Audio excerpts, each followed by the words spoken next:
We've got football Saturday. We've got football Sunday. We've got football Monday. And I've got a great show planned for you guys and gals. This is the Turbo and 2K show. Let's get into it. Turbo and 2K show. That's right, 2K crew. This is playoff time. This is what we've been waiting for all season. We've got NFL playoffs Saturday and Sunday, and we've got the national championship on Monday. I've got a lot of stuff to talk about. We're going to recap what happened last weekend, possibly the greatest weekend of football, period. From Thursday to Monday, we had it all. And we had great playoffs. And there was a lot of folks wondering how great these playoffs would be with some notable names out. We'll get into that, as well as you're going to get picks. You're going to get the paycheck and onions. You're going to get the power rankings, which is kind of a power rankings. But I am super stoked. And once we get into the college part, we're going to talk a little bit about the transfer portal and kind of some news and notes there. And stay tuned because I've been catching a lot of flack as a Notre Dame fan, and yeah, I'm going to stand on a soapbox. I'm going to pound my chest, and you all that don't agree can kiss my ass because I don't care. I really don't. But before we get into that, 2K crew, I just want to say thank you for those of you that are watching in our on our Facebook page, over on TikTok, over on Twitter, and over on YouTube. So wherever you're catching this, and to be honest with you, no offense to women's basketball, but I couldn't find shit aside from hockey on TV. First time in a long time. You know, prior to Thursdays, we used to do Sundays, and Sunday night football, Sunday night baseball was the vast majority of the year, and then filter in some college basketball. But with nothing. So yeah, we've got Philadelphia at Pittsburgh NHL up on the big screen. Pittsburgh has taken it to Philly 3-1 in the second period. So I'm not a hockey guy. I have never claimed to be. So but in my opinion is better than girls college basketball. Like I said, nothing against it. I know there's plenty of fans of it, just not for me. But yeah, let's get into some news here, 2K crew. Let's get into some news, and let's not forget the OGs over on the audio side. For those of you that are listening to us in your ears, whether you're on the treadmill or on your commute to or from work, thank you each and every one of you. Go ahead and give us a like, give us a sub and a follow, or wherever you're at. And if you're over on YouTube, hit that notification bell to get a notification every time we go live. And this is a live show. So for those of you that are watching live, hit the comments, and I'll display them, and we'll talk about them. All right, some news. We're gonna talk about some baseball here to kind of jump off because it really doesn't fit anywhere else in the show. But this is from Jeff Passan. Tweet from Jeff Passan. Breaking: third baseman Alex Bregman and the Chicago Cubs are in agreement on a free agent contract, sources tell ESPN. And for those of you that have not been with us for that long, I know that we've got quite a few new subscribers on all of the socials. But you're like, well, Turbo, you're a Notre Dame fan, so and you say you're from Michigan, so you're either a Tigers fan or a Cubs fan, and actually, I'm neither. I'm a Red Sox fan.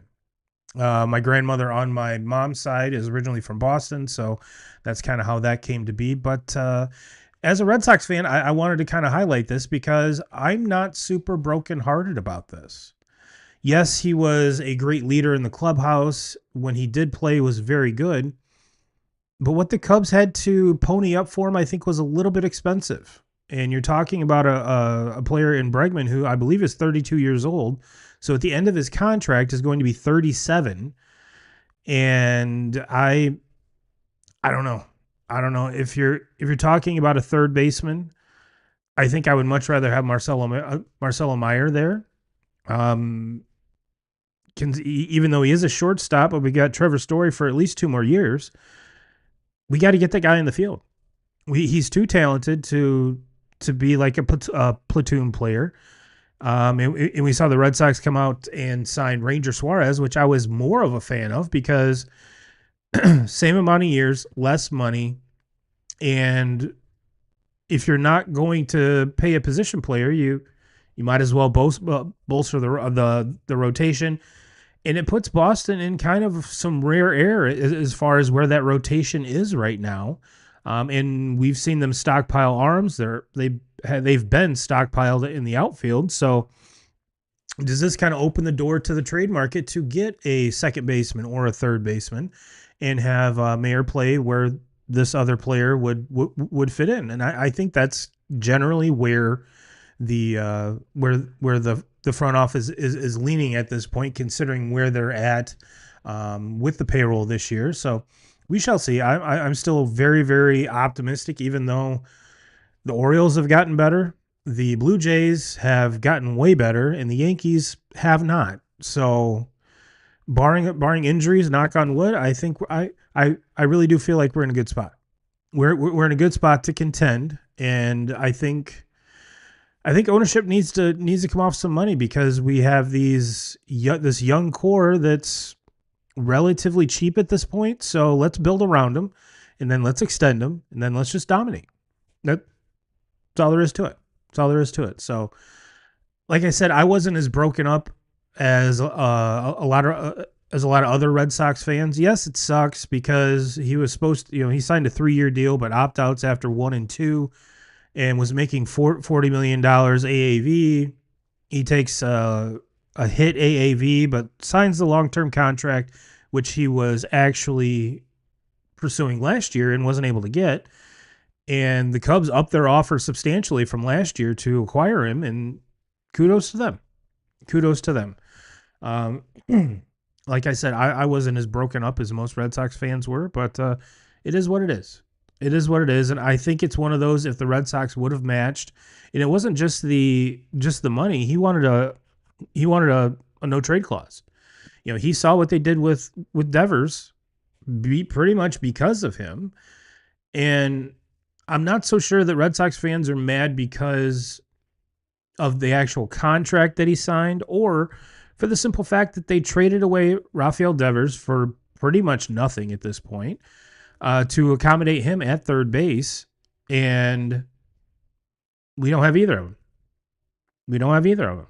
So it is what it is. I have a very good feeling that ownership is not done, and whether it's there's any number of guys that are out there in the trade market, they have the pieces to go do it.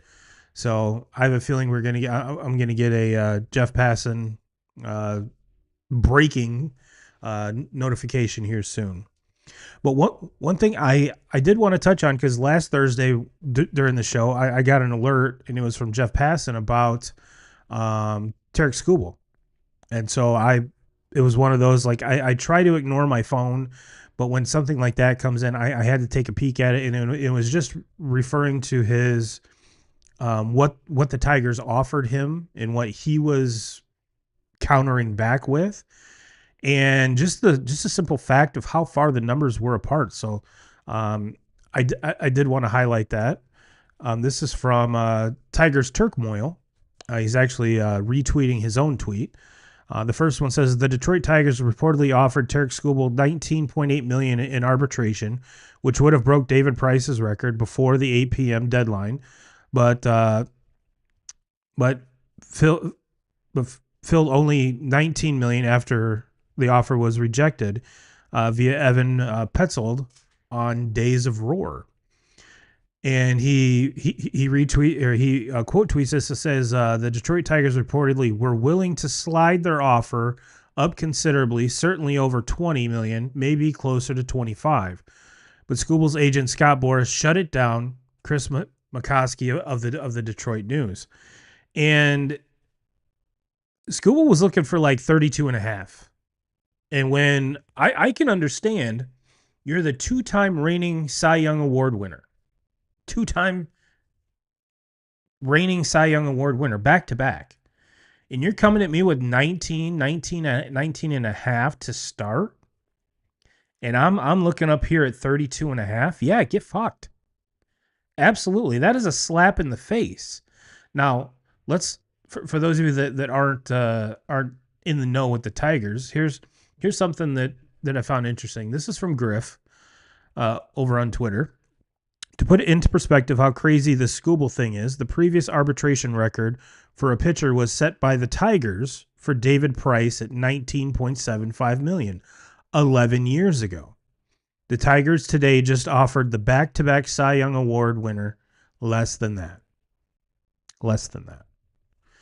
So that's why, I mean, if you're Scooble, you're out there everywhere, whether it's Pistons games, whether it's Red Wings games, whether it's down at some of their AAA places, and you're showing out and saying, yes, I really want to be here. I love Detroit. I love this team. And it doesn't sound like the Tigers really want to keep him here. And this is, I mean, he's better than what Justin Verlander was at this point in his career. And JV, yes, during this run, like this time in his career where Scooble is, you know, it was must watch TV, and Scooble is too. And I just don't get it. I just don't get it. And what's scary is that if the Tigers are approaching it this way with Scooble, Pirates fans, ooh buddy. Granted, your guys are a little bit further down the road in Paul Skeens, but you have to hope and pray that your ownership, which is even worse than the Tigers, doesn't do this to Paul Skeens, and he's like, you know what? Here's one of these. I'm out of here. Trade me now. Trade me now. Now, do I think either of these gentlemen would come out and publicly say that? No. But it's just good business because Scooble's under contract for this year. And after that, he can become a free agent. So if you have no intention of ponying up this money in arbitration, what kind of deal are you expecting to sign him long term after this season? None. Absolutely none. And then if you compare that, you know, the Scooble situation with the Pirates, well, before we do that, it's been well documented and talked about a lot to see the Tigers have to trade him. You might be saying to yourself, well, Turbo, why? Why would they have to trade him? Well, you want to get something back because, like I said, if they don't re-sign him, he walks. So you get nothing. Now, I am a wholehearted fan of keeping him there. If you rewind 2 postseasons ago, I was once saying every start in the postseason, I would not have let him left the hotel without signing an extension. And then further look at things. I mean, the Tigers have a good young core coming up. They're going to have to go through the same shit. Do you think they're going to pay Riley Green what he wants in arbitration?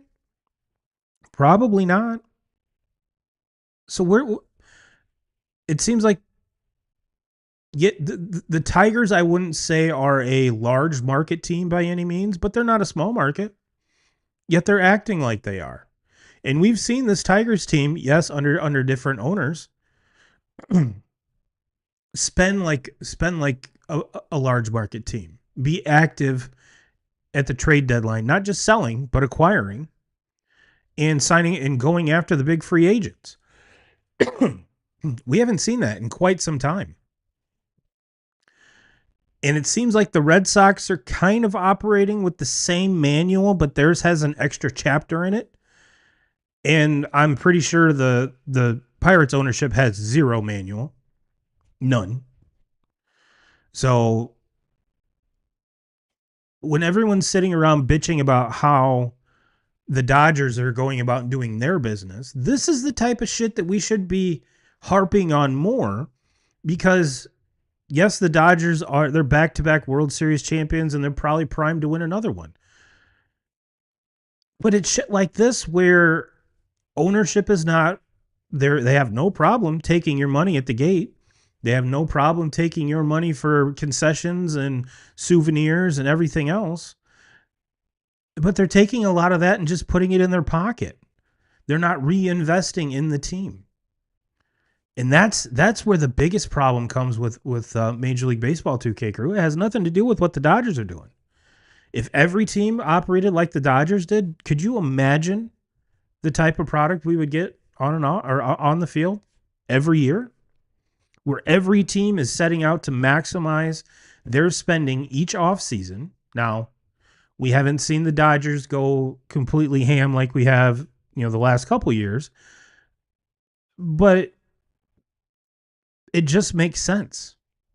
And now, mind you, I'm not a billionaire. I don't own a team, but just looking at from a small business perspective, the more money you put into your business, meaning your profits are high, which means you're putting out a successful product, no matter what the business, what the industry is. You're putting out a successful product, and you would think that you would want to sell more of that, so you would reinvest a lot of it back into it. And you would think, Shohei Ohtani has made the Dodgers back that $700 million already. Granted, completely different situation, different, the Japanese market, Asia market. Kyle Tucker is not going to get whoever signs him that market for sure. But the more you invest, the better you're going to get. And then the better you get, the more playoff games you're going to play, meaning more ticket sales, more concessions, more swag, more souvenirs, more everything, more ice cream in a helmet, more pretzels, more jerseys, the whole 9 yards. So to me, it seems like it would pay for itself. But like I said, I'm not a billionaire, never claimed to be one, but that's the way I would do it, hands down, hands down.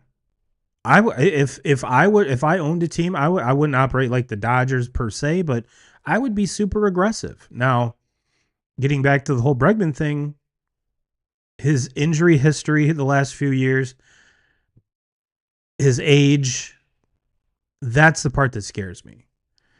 And I think a lot of, and there's only one Shohei Ohtani, there's only one Juan Soto that have, kind of garnered this much attention and this much money. So it's not like we're going to have a player like this every single year. Hell, we've even seen the Blue Jays. Now, the Blue Jays probably have to overpay just to get people to move to Canada. I get that. Especially Latin players moving to Canada. They don't want to be in the cold. Hell, I live in Michigan, and I don't want to be in the cold. But it's just something to think about. And Tigers fans, I'm sorry. I'm sorry. I would, if I was, I believe it's the Illiches that still own it, I'd be like, here's a check. Fill it out. I'll sign it. That's what I would do. Tarek Skubal is the best pitcher in baseball. And if you're going to argue Paul Skeens is better, I'll give you that. So they're 1 and 1A. I get it. And would I rather have Tarek Skubal over Yamamoto? 100%. 100%. And look what that dude's pulling down. So it's not just it's definitely a Tigers problem for this instance, but like I tried to broaden the picture here, it's more of a Major League Baseball. It's more of a Major League Baseball thing. So yeah, Tigers, figure it out. Figure it out, because every single fan wants to see Tarek Skubal start opening day. You can't tell me there's a Tigers fan alive that's like, you know what? Hey, I'd much rather have Casey Mize start. It's not going to happen. It's not going to happen. Let's talk about some other news here. We kind of talked about this last week. This is Adam Schefter quote tweeting his own tweet. It says, breaking: after a historic 19-season run in Pittsburgh, Mike Tomlin just informed his team that he is stepping down as the Steelers head coach, sources tell Jay Fowler, ESPN, and me. The Steelers now will be looking for only their fourth head coach since 1969. And the quote tweet says, Mike Tomlin after 19 seasons with the Steelers and John Harbaugh after 18 seasons with the Ravens are no longer with their teams. The longest tenured NFL coach is now Andy Reid, who's been with the Chiefs since 2013. which if you do the math is 13 years.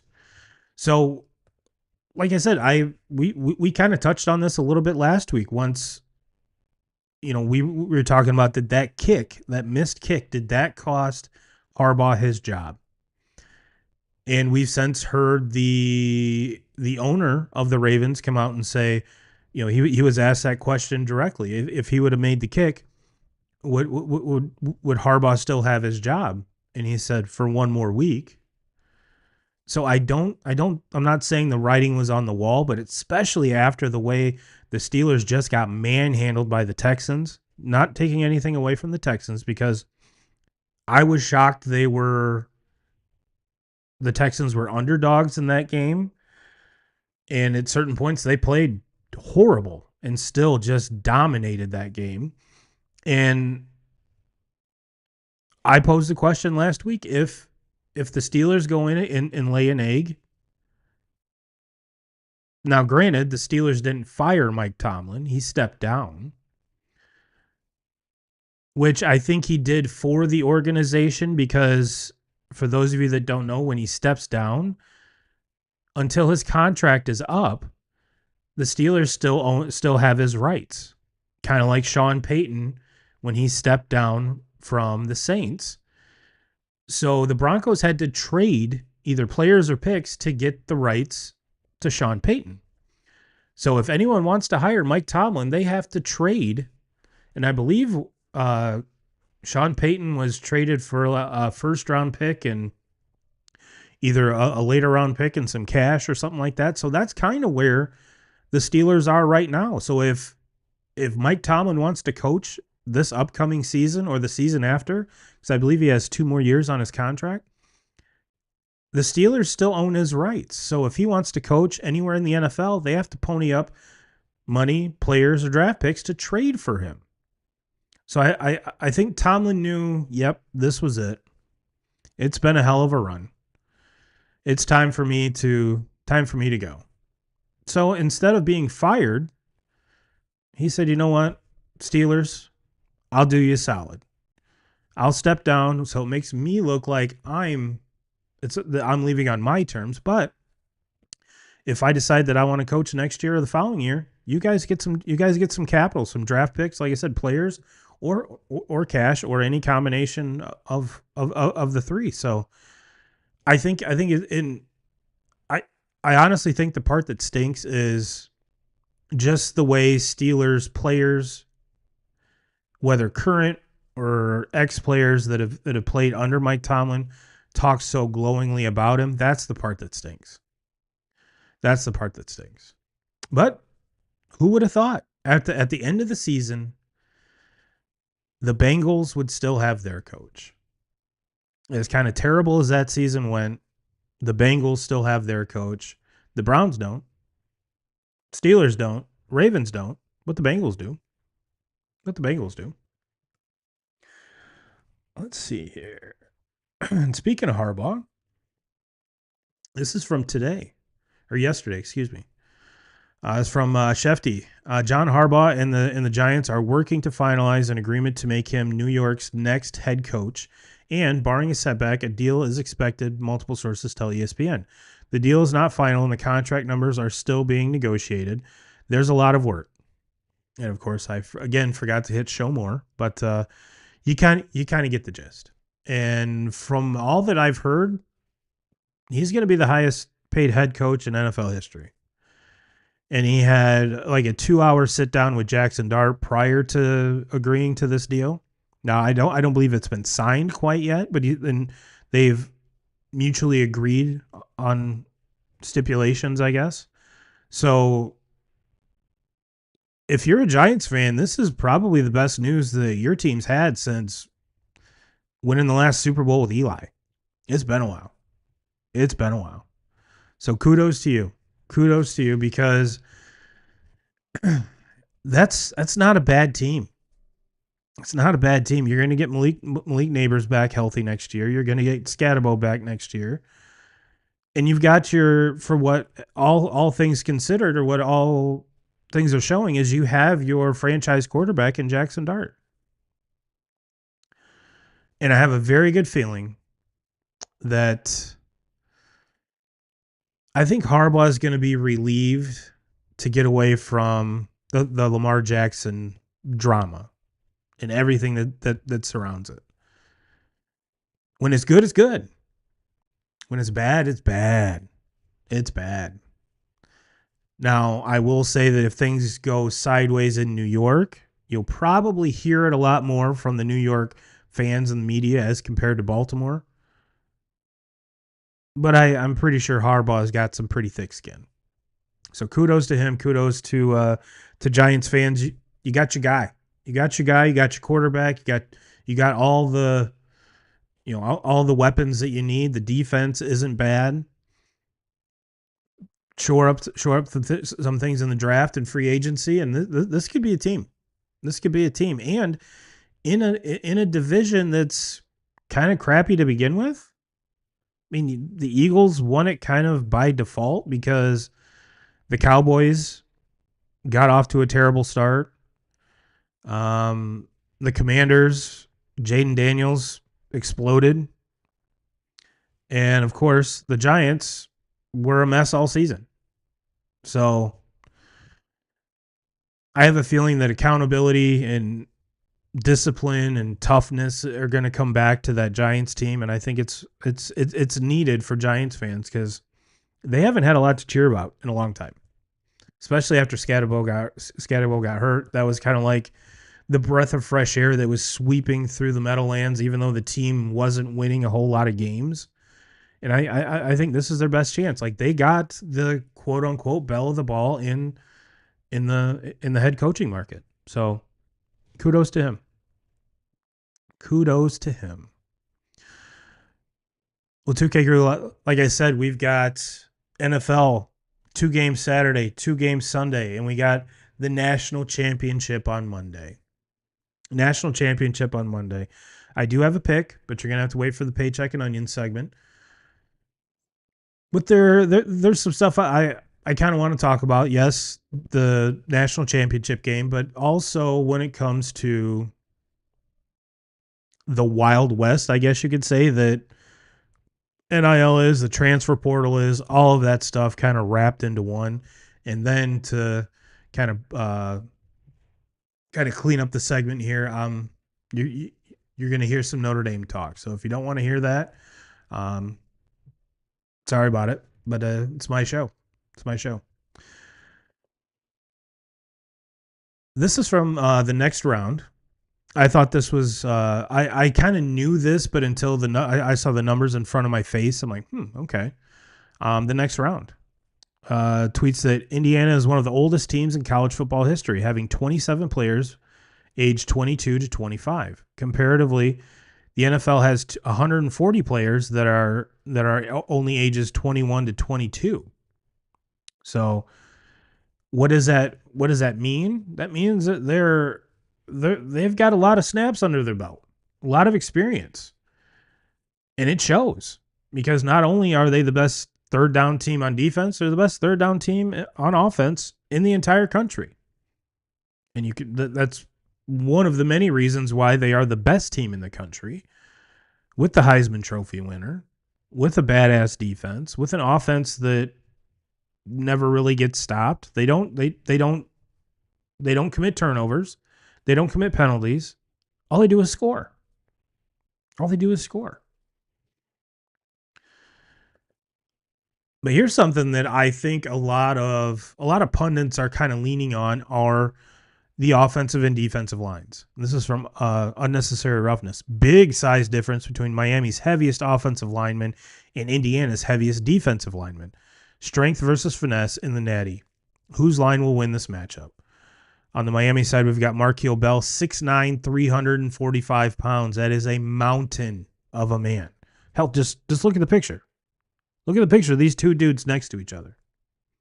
Now, granted, is it for scale? I don't know. Then we've got Tyreek Tucker, 6 foot, 302 pounds on the Indiana defensive line. And this is this is basically how Miami has gotten to this point, is with dominating performances by their offensive line and dominating performances by their defensive line. the last probably 4 or 5 weeks of the regular season, we saw this running game for Miami emerge out of nowhere because it had been non-existent since then. And something just clicked with the offensive lineman and with the running back. I believe his last name is Fletcher. And we saw like that was the reason why they won the first game. They were against Texas A&M in gale force winds, mind you, because Carson Beck could not throw the ball, and they actually really didn't need to. So then you go to the next game. Carson Beck had less than 230 yards passing in the first 2 games combined.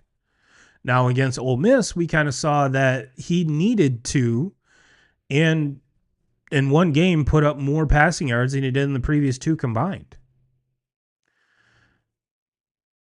And that defensive line for Miami gets after it. There's some dogs.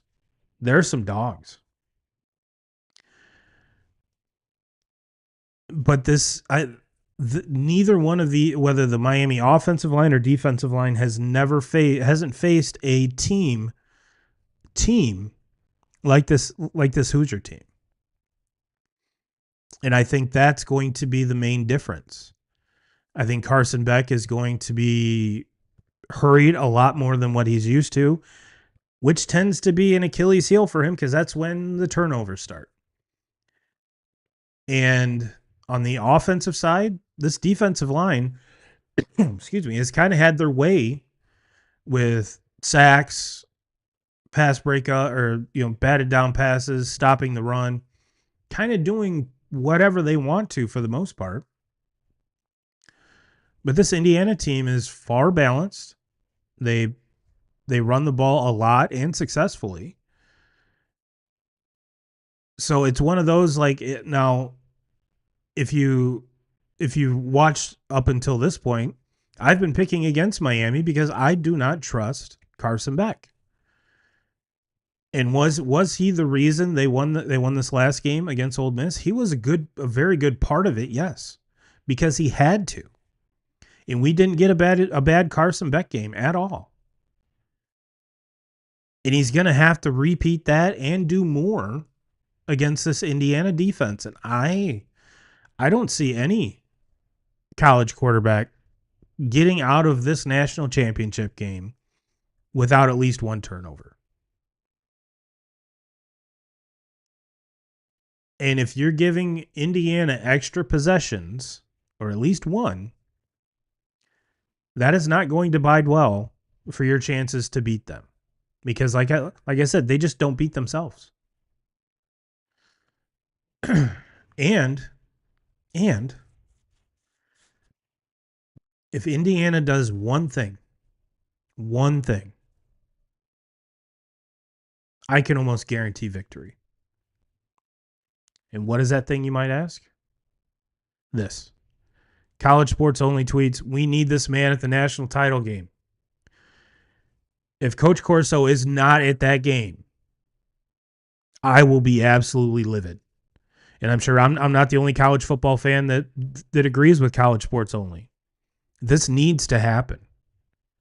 This absolutely needs to happen. This is the only time that Indiana's ever been to this point in their entire history. And this man is not getting any younger. So let's get him there. Let's get him there. So what do you guys and gals think? Is Indiana just going to run away with this game, or how do you see it going?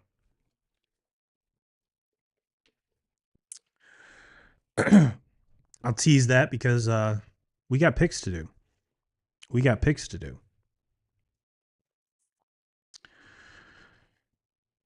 But let's stick with the college football theme because, like I said, there's a lot going on right now that's not the national title game, and it seems like it's almost taking the headlines away from the national title game, unless you get into the fact that tickets are ungodly expensive, which I understand that Hard Rock isn't as big as some of the other bowl sites. But man, oh man, cheapest tickets like 5 Gs.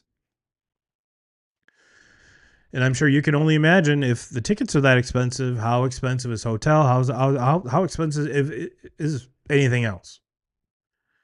And half of me thinks that this is Miami. It's a Miami home game. This is where they play their games. That they're trying to kind of outprice the Indiana faithful, and I don't think that's going to work. So I have a very good feeling you're going to see a lot of red in that stadium. But needless to say, kind of the situation that's kind of taken over at least my algo is transfer portal. And I think the one domino that everyone was waiting to fall, even though I think a lot of us had kind of already expected it, was this. This is from Jetcast, and if you didn't know, Shefty, I believe it was yesterday, was interviewing Dante Moore on, I believe it was SportsCenter, and he said yes, he's coming back to Oregon. So Jetcast tweeted this: Oregon is paying Dante Moore $7.5 million in NIL money for 2026. And if I'm Dante Moore, now if you watch McAfee yesterday, they were talking to JJ Watt, and JJ's like, if I was him, I'd be declared yesterday. Because the earlier you get into the league, the earlier you get to your second contract, which is your big contract. And dude is 20 years old. Dante Moore is 20 years old. So when he hits a second contract, he's going to be still very young, which would lead me to believe that at least another contract is further down the road. Now, does that all change with 1 year? No. And I believe he's only had like 14, 15 or so starts in college football. And we've seen a lot of these inexperienced quarterbacks that have come out, Anthony Richardson for one, that haven't really, it seems like the game's too fast and they're not processing everything the way that they should. And they just don't have the reps. And we've seen guys like Jaden Daniels and some of these other, Bo Nix, some of those guys that have played a good amount of college football kind of have success right out of the gate. Granted, in good situations. But normally I would agree with JJ 100%. But here's the thing. And it's even been like Todd McShay brought this up. Because the Raiders have the number 1 overall pick. The Jets have the number 2 overall pick. What's to say that Dante Moore's representation doesn't reach out to the Raiders and say, hey, do you want my guy? If you can guarantee us that you'll take my guy, we'll come out this year. If not, we're not going to the Jets. We're not going to the Jets. So Dante Moore said, you know what?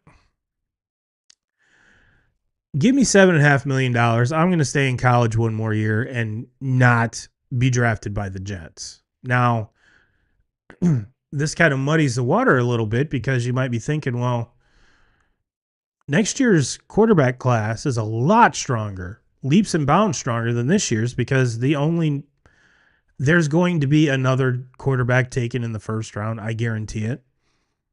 But I've even come out and said that I don't think Mendoza is a viable number 1 overall pick.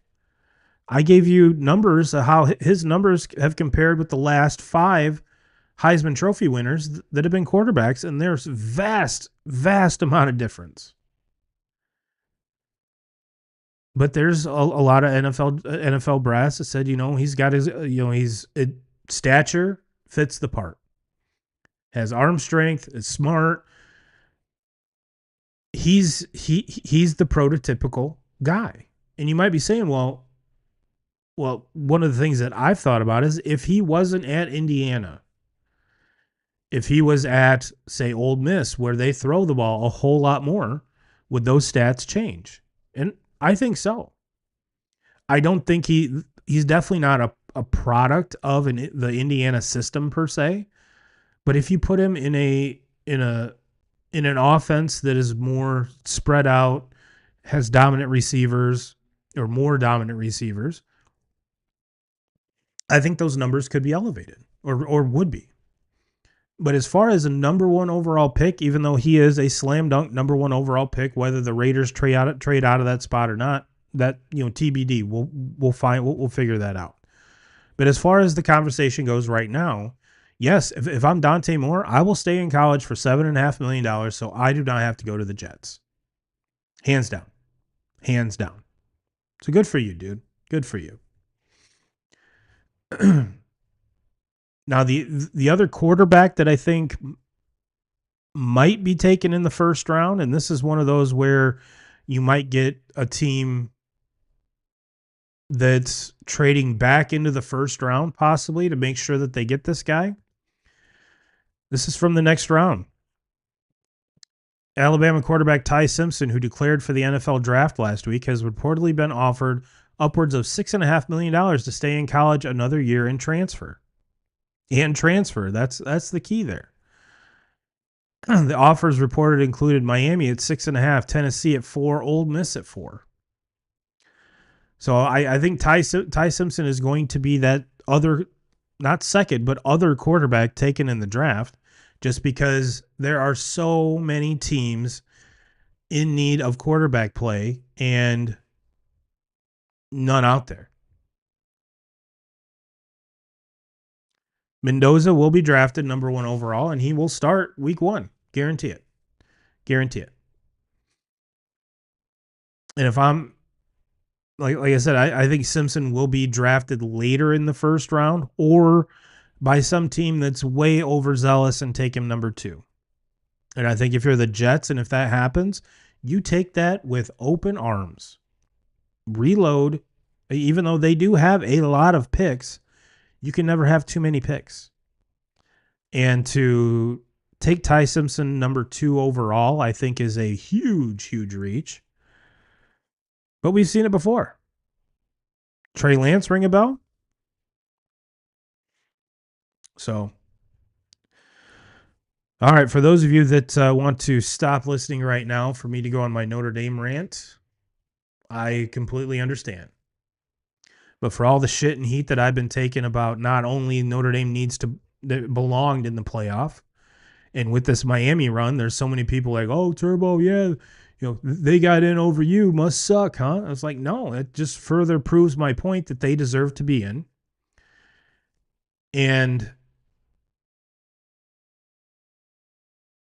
take that, add it to the fact that Notre Dame opted out of the bowl, caught a shit ton of heat for that, and then ending the USC rivalry.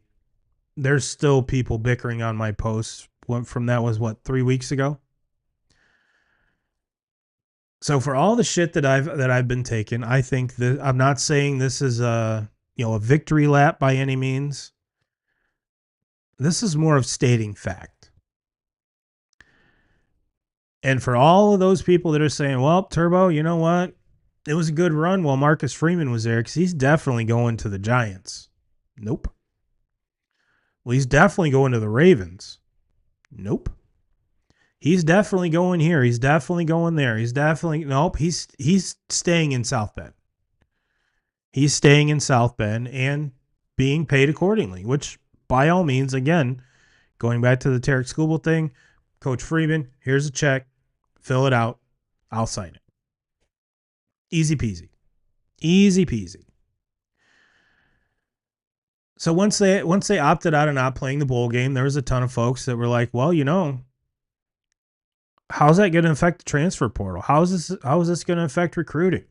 You guys are, you're shooting yourself in the foot, and it's a bad look for the university. And it seemed that way. Because the transfer portal opened 13 days ago, and up until a couple days ago, Notre Dame had no one. No one. But that changed. That changed. This is from Brad Powers. At 24/7 Sports, Notre Dame now has the number one overall recruiting / transfer portal class, shopping down a different aisle from the Brian Kelly era. Notre Dame's number 1, Texas number 2, Ohio State number 3, USC number 4, and Texas A&M number 5. So yeah, all of those folks saying that Turbo, all of this, the athletic director coming out and just burying everyone who says that Notre Dame deserves to be in this game or in the playoff, and then opting out of the bowl game, and then another black eye with USC. This is just gonna recruiting's done. You guys aren't getting anyone in the transfer portal. Yep, you were right. Here's the people we've gotten in the transfer portal just this week. The number 3 overall wide receiver, Quincy Porter from Ohio State. Defensive lineman, Francis Brew. Cornerback, Jaden Sanders from Michigan. Defensive end, Keon Keeley, who was Alabama, was very highly recruited and actually committed to Notre Dame prior to flipping and going to Alabama. Defensive lineman Tion Gray, Oregon. Wide receiver Mylan Graham, another Buckeye. Corner DJ McKinney from Colorado. And kicker Spencer Porth from Purdue. Overall, crushed it. Now, did we get the number 1 quarterback? No. Did we get the number 1 guy of anything? Nope. We didn't need to. Check this out. This was pulled at 7:30 tonight. 2026 Heisman Trophy winner odds via FanDuel. Arch Manning at plus 750, CJ Carr plus 800. And if you take everything that I just told you, add that to I believe the number 2 recruiting class overall in our schedule for next year, Marcus Freeman Revenge Tour is going to be awesome. And I cannot wait. It's going to be amazing. And it's not stopping. You might be saying, well, Turbo, the schedule is trash. All I got to say is if you're Wisconsin, who Notre Dame opens the season with on September 6th, you're like, whoa, this is, I don't want to play them. And it's going to be awesome. It is absolutely going to be awesome. And I for one, can't wait. I can't wait. Let's talk about some power rankings. Again, nothing here has really changed from the last 2 weeks. The only thing that, even if I were to go in and change any of this, the fact that George Kittle went down for the Niners, T's and P's, dude, I might move them down to number 3. But I'm still very confident in what I got going here. So yeah, power rankings haven't changed.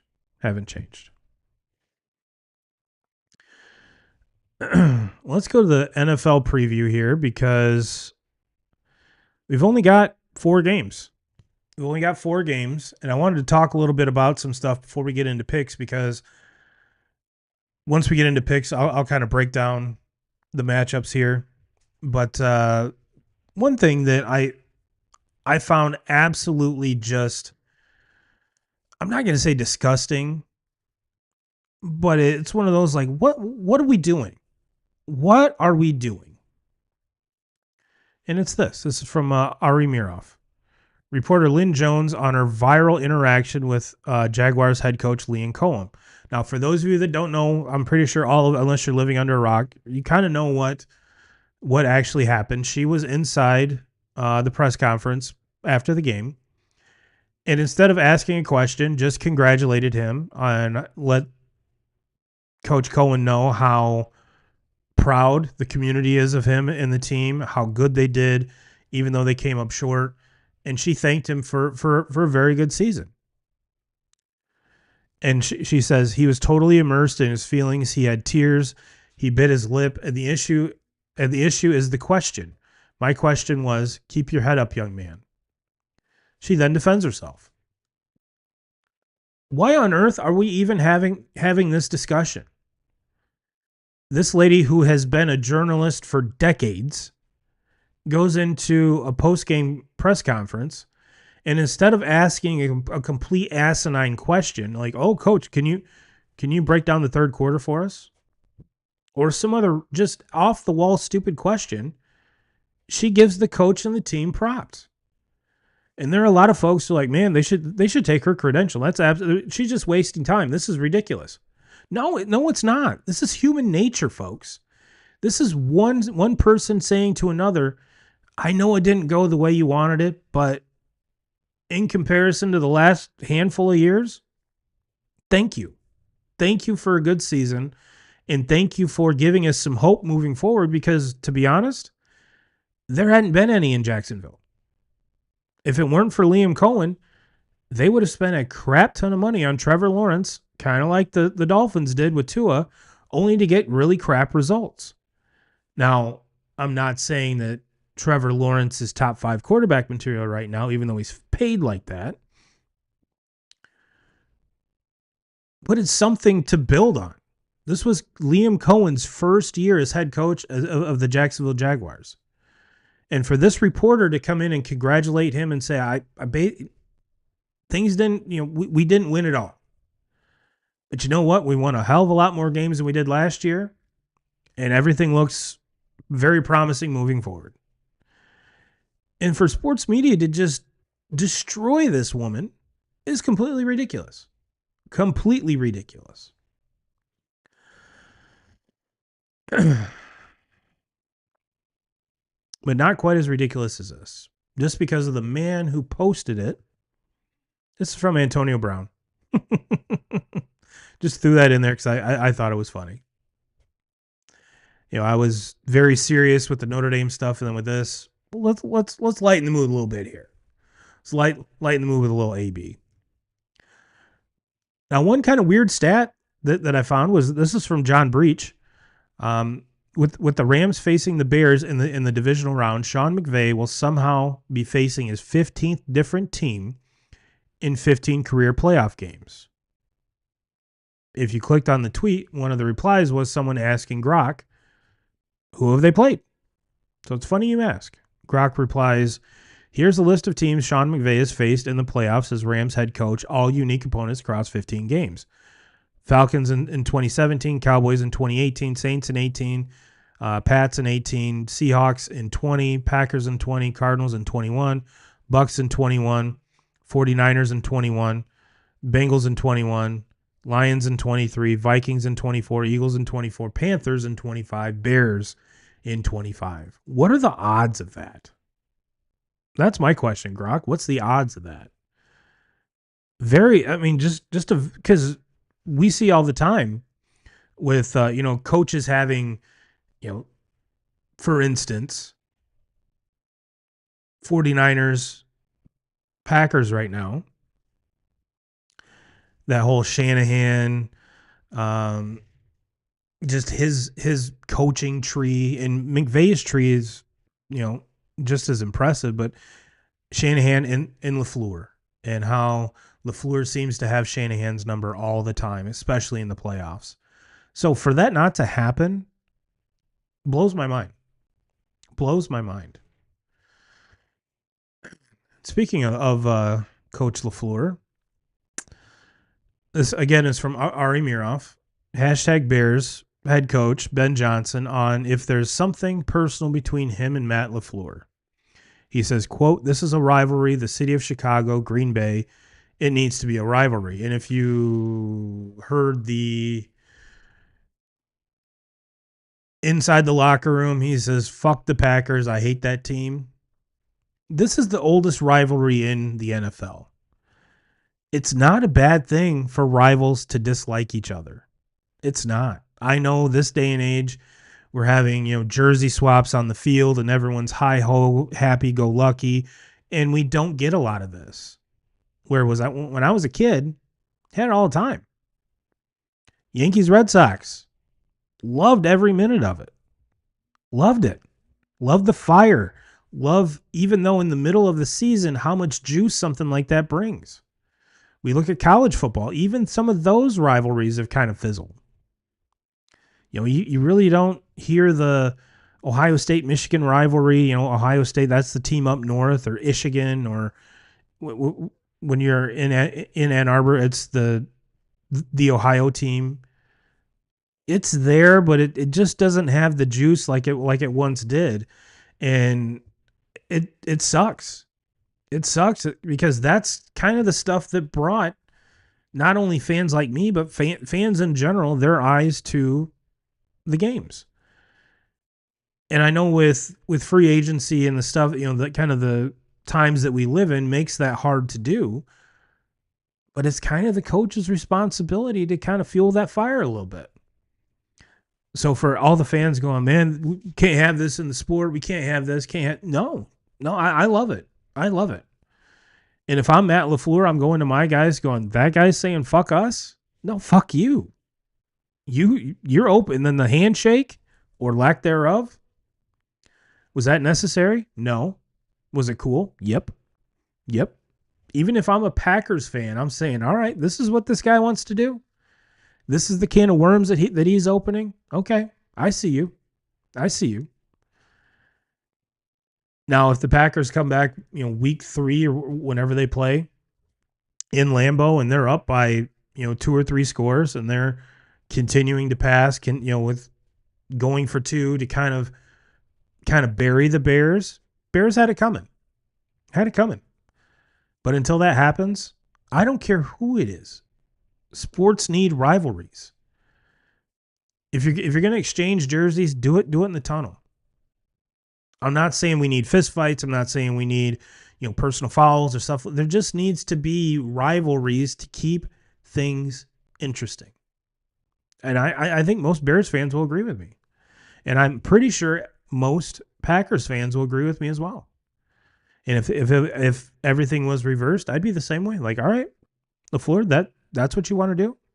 Okay, I see you. And one last thing on Matt LaFleur. This is from NFL Memes. Matt LaFleur blowing a 21-3 lead in the playoffs is even more hilarious when you realize he was on the Falcons sideline for 28-3. Little less chiseled, little less gray hairs, a little more facial hair on Coach LaFleur, but still the same guy. And we've seen this play out before.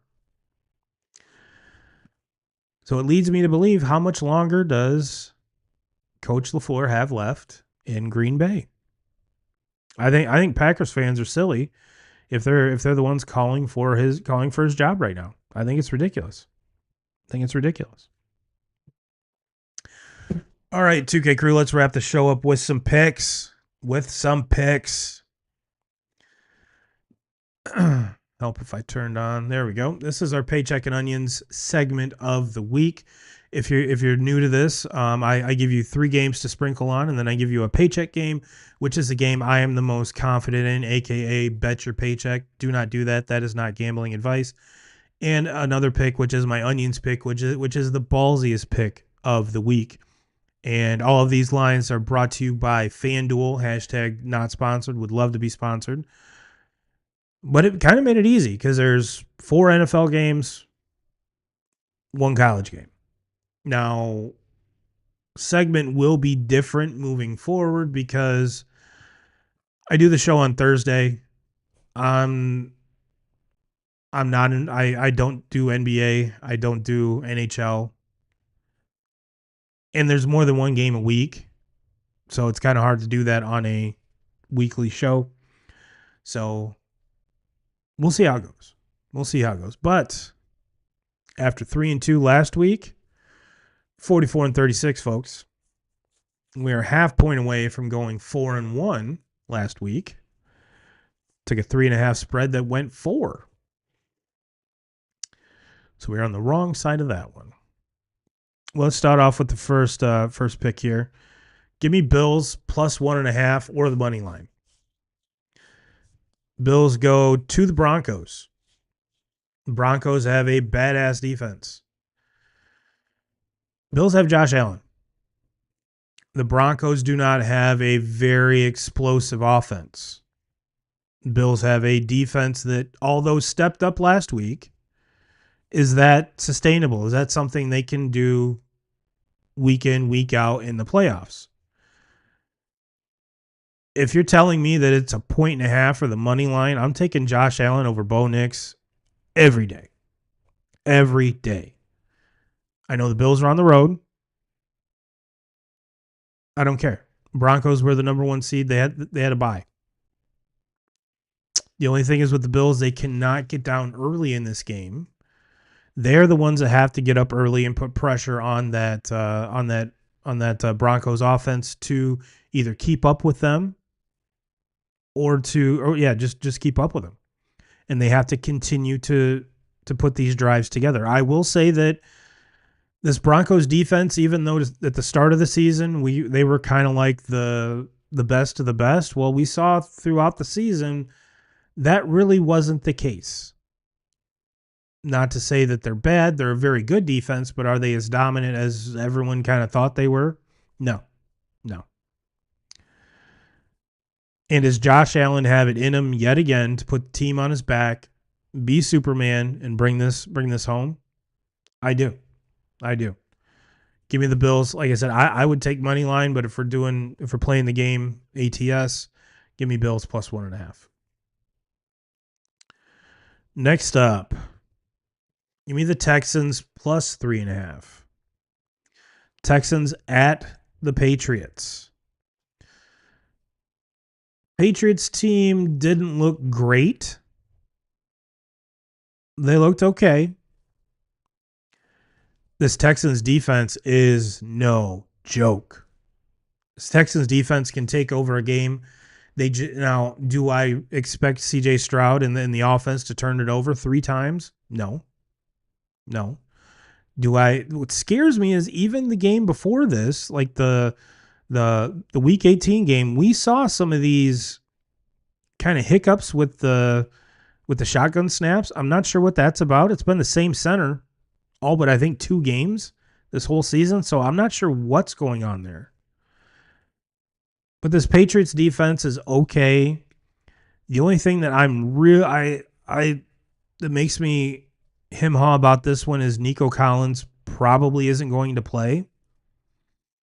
But he didn't play a whole lot in the second half last week. And yes, I know there was a fumble recovered for a touchdown, a pick 6 against the Steelers.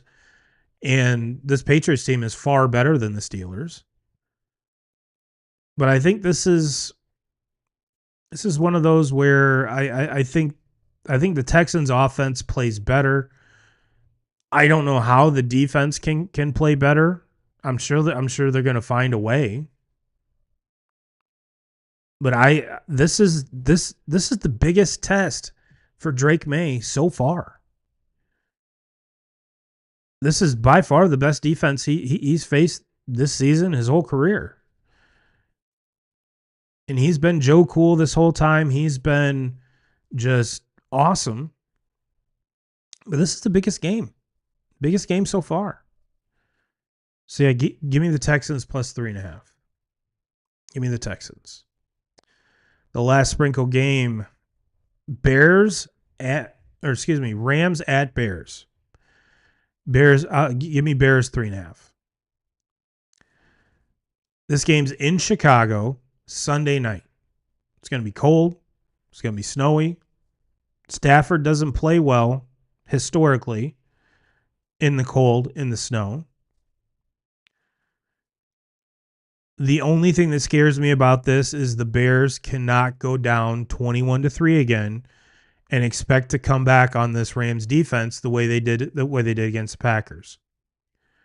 Caleb in this offense needs to put together an entire game to beat this Rams team.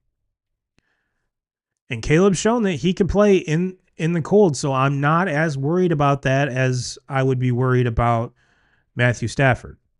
Even though Stafford's the grizzled vet, I mean, he would be my MVP over Drake May this year. Whether he gets it or not, I don't know, but he would definitely get my pick. But 3.5 seems like a lot, like a lot.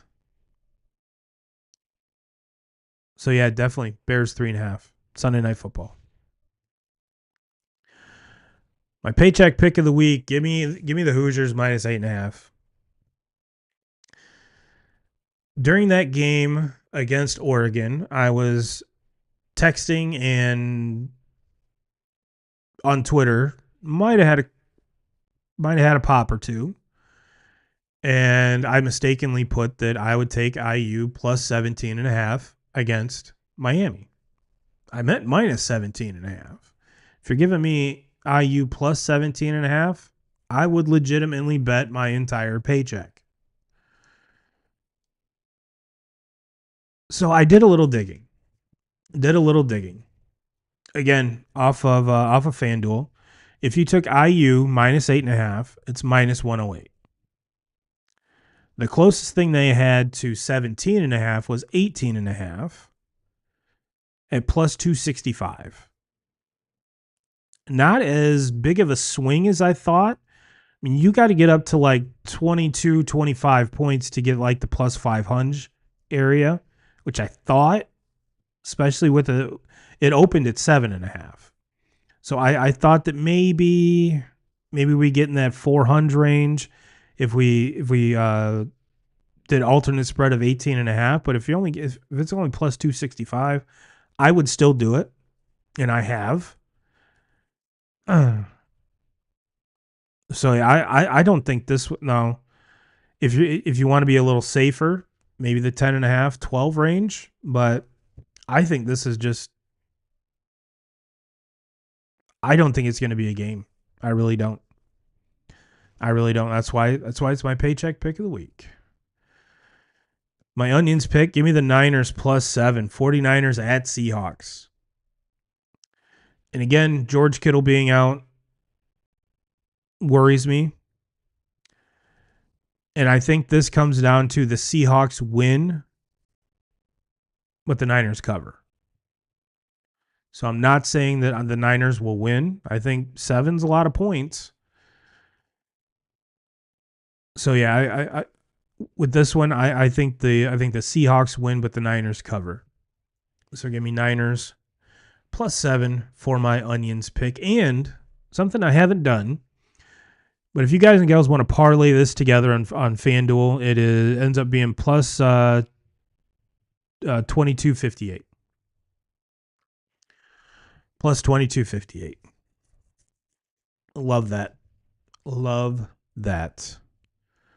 Let me see here. Make sure I got everything. I want to show this one more time just because it's funny. It's funny. And man, oh man, did Rodgers get his ass beat that game. Dude's 42 years old. He doesn't deserve that. He doesn't deserve that. I would have put Mason Rudolph in a long time before they did because he was just getting demolished. That Texans defense figured out what the hell they were, what adjusted the game plan, tweaked it a little bit, and just teed off. It was nasty. It was nasty, and I'm sure Rodgers is still sore to this day right now. Yeah, that was nasty. That was nasty. There was one more here. Hold on. I know there is. Cancel. Okay, here it is. Oops. One that I didn't put in here was from PFF, Pro Football Focus. Texans in the last 3 years before DeMeco Ryans, 11 wins, 0 playoff appearances. Texans in the 3 years with DeMeco Ryans, 35 wins, 3 division round appearances. Another thing you can take away from that 3 years is no Deshaun Watson. and all of that came with it. All right, well, 2K crew, I think that's all I got in me tonight. Everyone have a great week. Enjoy your Saturday, Sunday, Monday of football. Let me know if my picks suck. Let me know who you're taking and which side you're on. I'd love to hear it. And yeah, everyone have a great week. Stay warm if you're up here in Michigan. If you're in Indiana or surrounding, you guys got a ton of snow. So everyone stay safe. Like I said, stay warm. Check on your neighbors. Check on your elderly neighbors, parents, whatever. Yeah, everyone stay safe. Have a great week. And as always, Jim Rome, we're coming for you.